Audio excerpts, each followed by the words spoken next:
berarti hadir semuanya ya.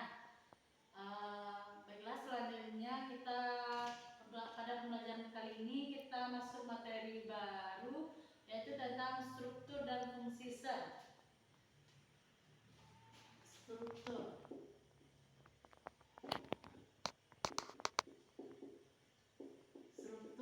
dan fungsi sel.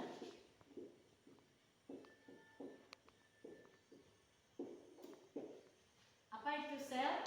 Apakah ada yang tahu apa itu sel? Sel adalah satuan kehidupan terkecil yang menyusun tubuh makhluk hidup. Berarti di dalam tubuh kita ini banyak sel-sel atau unit yang terkecil di dalam tubuh. Selanjutnya, tempat terselenggaranya fungsi kehidupan. Sejarah sel pertama kali ditemukan oleh Anthony van Leeuwenhoek tahun 1665, yaitu dia membuat dan menggunakan mikroskop atau menyebut sel sebagai satuan kehidupan.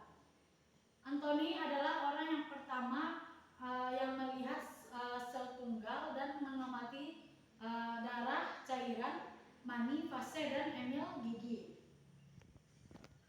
Selanjutnya, peneliti selanjutnya itu ada Robert Wood tahun 1666, yaitu Robert Wood melihat rongga kosong pada sayatan jaringan gabus tumbuhan kemudian dinamakan selula. Contoh tumbuhan yang digunakan oleh Robert Wood yaitu tumbuhan ubi kayu atau Manihot utilissima. Mikroskop rancangan Wood ini yang digunakan untuk mengamati sel tumbuhan. Berarti dia mengamati tumbuhan pertama kali yaitu tumbuhan ubi kayu yang terdapat di dalamnya ada gabus tipis. Selanjutnya ada juga Schleiden, ada juga Johannes. Kalau Schleiden itu yaitu semua makhluk hidup terdiri dari sel-sel, sel monostruktural dan fungsional terkecil dari semua makhluk hidup. Kalau Johannes mengenal istilah protoplasma atau zat yang pertama kali dibentuk tersusun dari nukleus dan sitoplasma atau lebih cair. Ada Rudolf tahun 1858, setiap sel yang ada berasal dari sel yang sebelumnya. Selanjutnya ada bagian-bagian sel. Yang pertama ada membran plasma, yang kedua ada sitoplasma, yang ketiga ada nukleus, yang keempat ada organel sel. Molekul-molekul penyusun sel, yang pertama ada karbohidrat, protein, air, lipid, dan asam nukleat. Macam sel ada sel prokaryotik. Sel prokaryotik yaitu tanpa membran inti, contohnya pada bakteri. Sekarang banyak sekali bakteri yang menyebar yang tidak tampak oleh mata saya. Yang kedua ada eukaryotik, memiliki membran inti sel, contohnya pada tumbuhan, hewan, jamur. Yaitu jamur itu bisa terdapat pada tubuh kita, apalagi kita jarang mandi, itu bisa menimbulkan jamur pada tubuh kita. Pada hewan juga dan pada tumbuhan juga, jamur pada tumbuhan itu banyak sekali. Ini contoh organel sel pada sel hewan. Persamaan sel tumbuhan dengan sel hewan, yang pertama membran plasma, yang kedua inti sel, yang ketiga sitoplasma, yang keempat ada sitoskeleton, yang kelima ribosom, yang keenam retikulum endoplasma, yang ketujuh badan Golgi, yang kedelapan lisosom, 9 peroksisom, yang ke-10 mitokondria. Di sini ada bagian-bagian dari sel. Yang pertama ada membran plasma tadi. Membran plasma yaitu pelindung bagi sel agar sel tidak keluar.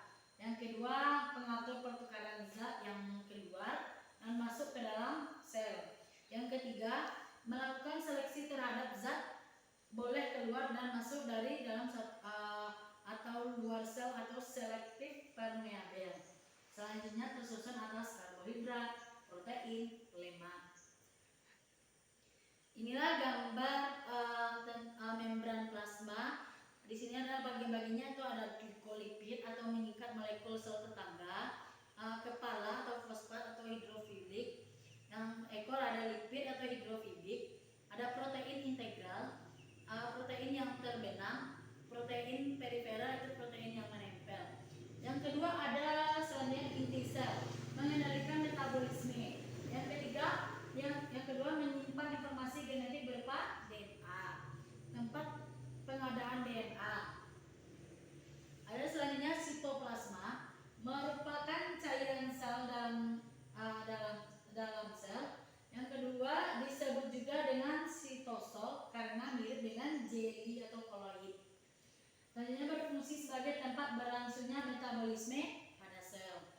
Yang selanjutnya di dalamnya terdapat berbagai organel sel. Yang keempat ada sitoskeleton sebagai pemberi bentuk sel. Berarti sitoskeleton ini memberi bentuk pada sel hewan atau tumbuhan. Pengatur gerakan sel berupa jaringan protein atau filamen dan tubulus.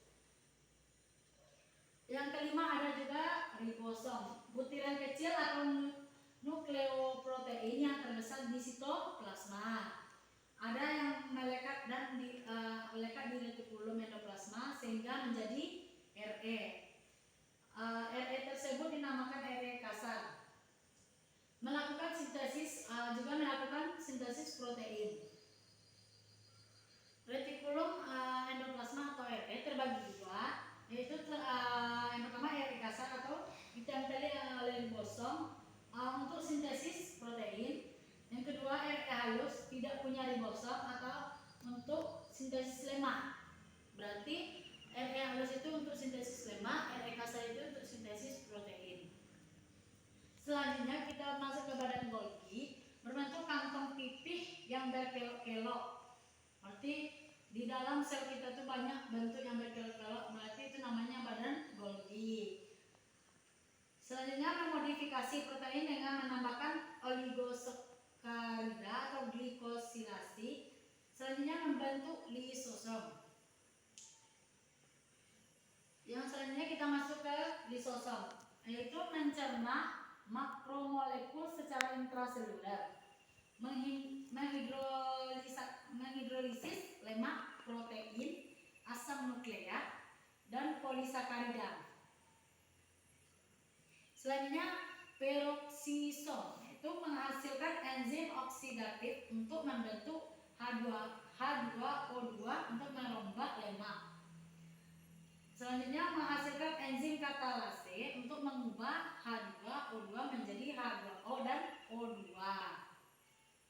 Selanjutnya itu mitokondria. Mitokondria adalah tempat terjadinya respirasi sel menghasilkan energi.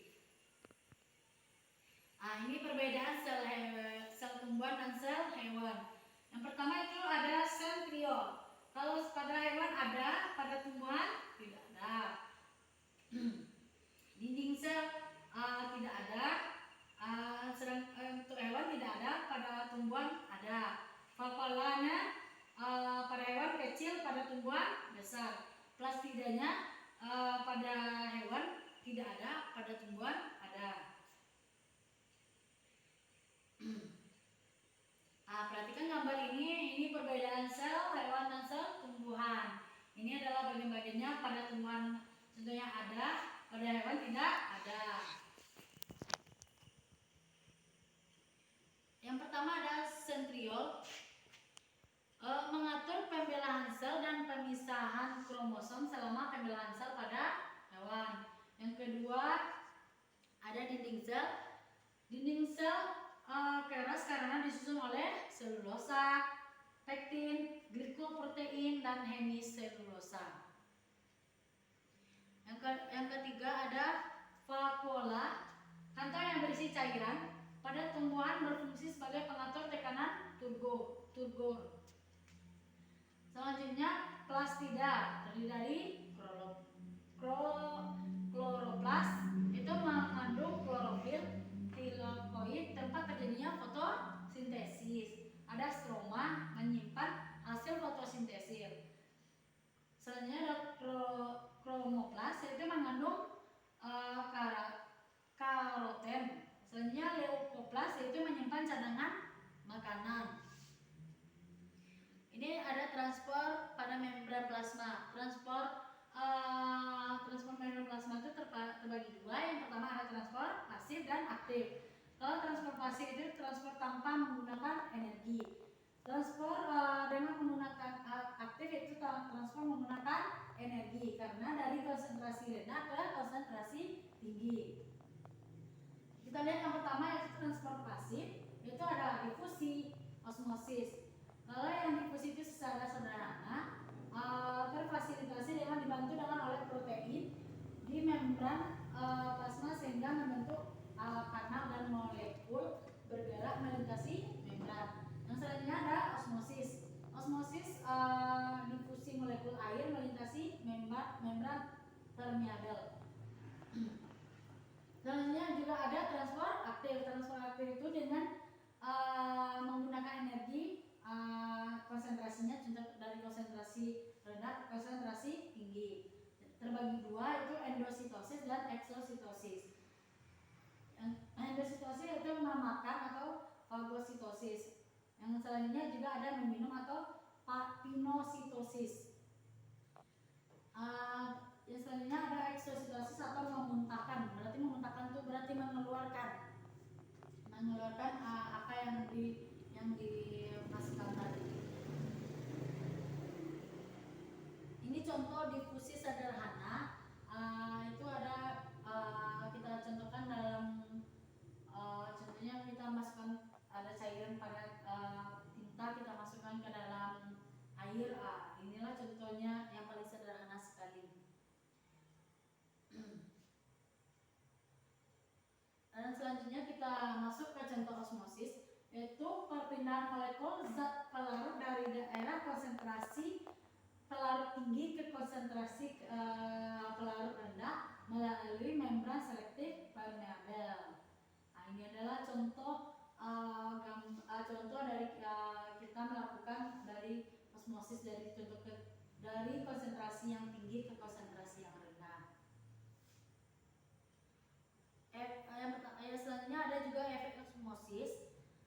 Jika konsentrasi larutan lebih rendah dibandingkan konsentrasi lingkungan sekitar, maka air akan segera bergerak keluar, meninggalkan secara otomatis. Akibatnya sel yang menyusut dan akan mati, yaitu plasmolisis namanya. Yang kedua yaitu jika konsentrasi larutan sel lebih tinggi dibandingkan konsentrasi lingkungannya, maka air akan segera bergerak masuk ke dalam sel secara otomatis. Akibatnya sel bergerak bengkak dan pecah, kecuali pada sel tumbuhan hanya menggunakan gelembung atau menegang atau turbid. Contohnya saja kalau yang bergerak masuk dan secara otomatis itu kita masuk ke darah, masukkan ke air. Selanjutnya transport aktif, zat masuk atau keluar dari dalam sel melawan gradien atau konsentrasi. Inilah contoh potensi elektrokimia itu tentang konsentrasi yang masuknya keluar dan masuknya atau pembawa protein. Yang selanjutnya kita masuk endositosis dan eksositosis. Bahan yang sangat besar atau tidak dapat melalui membran, maka bahan yang dibungkus dalam gelembung dan mekanisme tertentu dikeluarkan dari sel atau eksositosis atau masuk atau endositosis. Bahan cair tentunya pinositosis, bahan padat ada fagositosis. Baiklah, sekianlah pembelajaran kita hari ini. Apakah ada anak ibu yang ingin bertanya? Baiklah, kalau tidak ada, berarti anak ibu paham hari ini dengan pembelajaran kita tentang sel.